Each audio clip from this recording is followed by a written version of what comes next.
What is up, everybody? Taco Bandit here for another Taco Tuesday. So today I'm going to be talking about the things that I love most about this truck. Obviously, I love the truck. I think I made a great purchase, and I plan on keeping it for a good long while. But, how I got to this point is a little bit of a story. So my first experience with a Tacoma was in the Back to the Future movies, obviously. But my first in-person experience with the Tacoma was in Smitty's truck, the 4-cylinder 5-speed Barcelona red Tacoma that was in some of my earlier videos, and I'm sure will be in some of my later videos. So that was my first ride and first drive and first real experience in a Tacoma, and I liked his so well that I ended up buying myself a TRD Sport. The TRD Sport was 2005. It was really great, but it had some extensive modifications done, and that's why I got kind of some bad fuel mileage. And ultimately, I knew that the truck wasn't what I wanted to keep for the long term, which is what made me trade up to this truck. This truck, I've been averaging, I'm looking right now at the little screen here in the gauge cluster, and overall on this tank and on most, I've been getting really close to 20 miles per gallon, which I think is very respectable for the type of driving that I do, and for really the fact that it's a truck. Where I live is very mountainous, very hilly, so nowhere you go is just flat and kind of where you're cruising. You're always climbing or descending mountains, and to go on a little bit of interstate driving and a little bit of city driving and a little bit of backroads driving, kind of the whole mix, I think 20 miles per gallon is definitely acceptable. Now, this truck is more than just my commuter. I do use this a little bit off-road. I've been a little hesitant about it so far, and I've been a little bit strapped for time. But when I do get some time, I love being outdoors, whether it's going hunting or fishing or whatever. And a lot of times to get to those destinations, you need four-wheel drive and you need off-road capabilities. This truck, being a TRD off-road, is really a fantastic package. You have your crawl control, your multi-terrain select, and your e-locker, which locks your differential in the rear. And you're also fitted with all-terrain tires and some Bilstein shocks. There's not too many other trucks on the market right now that offer that package for this price point. My truck has the technology package, and it is an access cab, and I paid right around $35,000. I'll go over the exact pricing breakdown here shortly, but to be out the door with taxes and everything for $35,000 on a brand new truck is pretty incredible. This truck's main competition is the Chevy Colorado and maybe the Nissan Frontier, if you want to consider that. The Nissan Frontier has been around for, I believe, 11 years, so it's not exactly a modern truck. And the Chevy Colorado is just really a different type of truck. That truck feels a lot more like a crossover. It's very comfortable, rides very soft, and has a lot of great technology in it, but it doesn't, to me, really one-up this truck in any category. Like I said, it is more comfortable, but the benefits that you have with this truck far outweigh the others.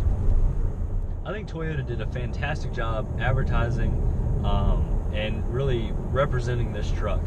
All the commercials feature the Play Now slogan and feature all the people, riding dirt bikes, going out through the desert in these trucks, going to lakes and that sort of thing, and just having a lot of fun. And I completely agree. There's not a whole lot of car ads that are accurate and fully represent this vehicle, but I really think that does. Throughout the week, you can commute with this truck. I do it every day, and I get close to 20 miles to the gallon. But on the weekends, you do still have all the off-road capabilities, and it is still a fun-to-drive vehicle. This is a very new-age truck. You have direct injection and port injection. You have the auto cycle and Atkinson cycle, and the truck on paper is switching back and forth all the time. And actually driving it, it doesn't necessarily feel like that, though. It feels like a very mechanical experience. The steering weight is fairly heavy. The throttle response is a little dead at first, but once you dip into the throttle, you really get a good surge of power. And that surge of power is a lot more than what it was in the second generation trucks.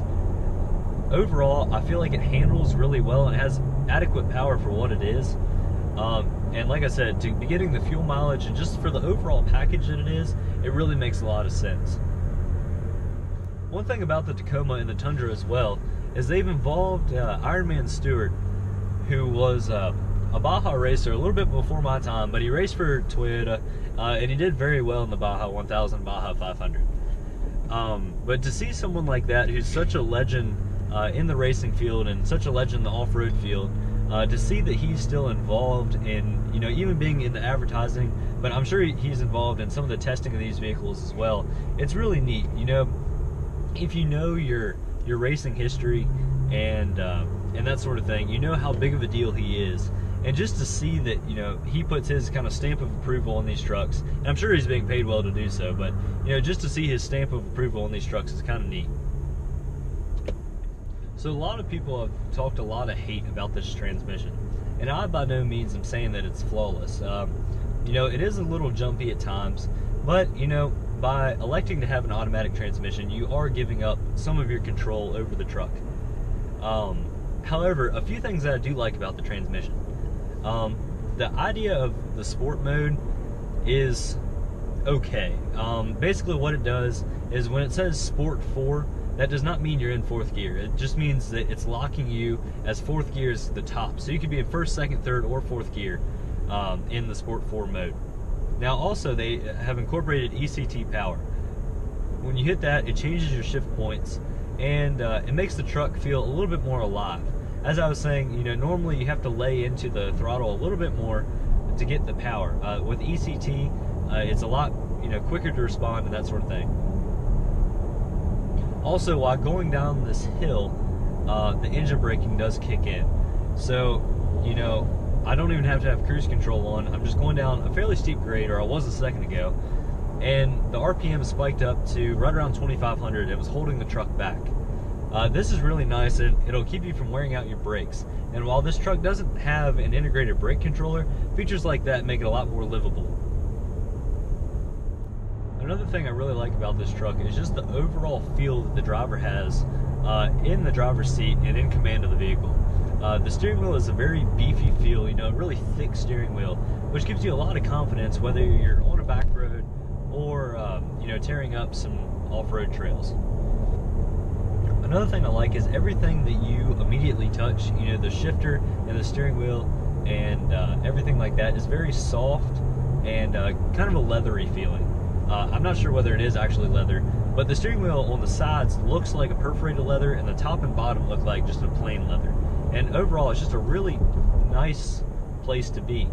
All of the gauges are really well presented, and they have kind of a blue glow when the lights are on, at nighttime driving, and instead of the orange glow that the second gens and a lot of other trucks have. Personally, I kind of like the bluish, whitish numbers and readouts that you have in this truck.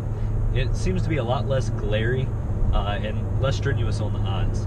But overall, in this truck, driving and as a passenger as well, it just has an overall high quality feel. As many of you know, Lexus is owned by Toyota, and you can definitely tell that a lot of the Lexus parts are starting to trickle down into the Toyota lineup. So the last thing I want to say is just how overall I feel about this truck. Honestly, the whole truck market is pretty fantastic, and there's really a truck out there for each and every one of you. But to me, the Tacoma makes the most sense. Not only was it somewhat in my price range, but it's really the most usable truck.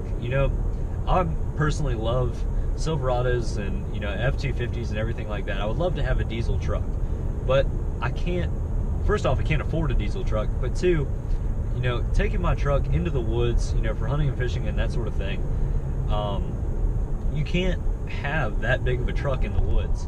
I'm sure a lot of you are willing to prove me wrong, but honestly, you got brush on both sides, at least where I live, and you're going to really scratch up and tear up your truck if you take a full-size truck in the woods. However, with this truck, it's just small enough to where you can fit on the majority of trails with really no worries. And it's also a lot easier just to get around in day-to-day driving. However, it is still large enough that I can throw my dirt bike on the back. I have a 6-foot, very usable bed behind me, and really, there's not a whole lot that this truck can't do. If you are looking for more seating room, there's a double cab, and you can't get a double cab with the 6-foot bed. In standard, it normally comes with a 5-foot bed, but you can get the double cab long bed model. But overall, I'm very happy with my purchase. I know a lot of you all are prospective Tacoma buyers, and I hope this video really helped. I also realize a lot of you all already have Tacomas, so if you want to chime in with your thoughts at the bottom, if you agree with me or if you don't, I'd love to hear your opinion. But overall, those are my thoughts about the truck. I hope you enjoyed this video, and I hope you learned something. So thank you all very much for watching. Have a fantastic week. If you're on the East Coast and you are aware of everything that's happening in West Virginia, keep those people in your prayers. There's going to be a long rebuilding process headed their way, and it's really a shame what happened. But I hope you all have a fantastic 4th of July weekend. Hopefully I'll get some more posts up before too long. But have a fantastic week, and I'll catch you next time.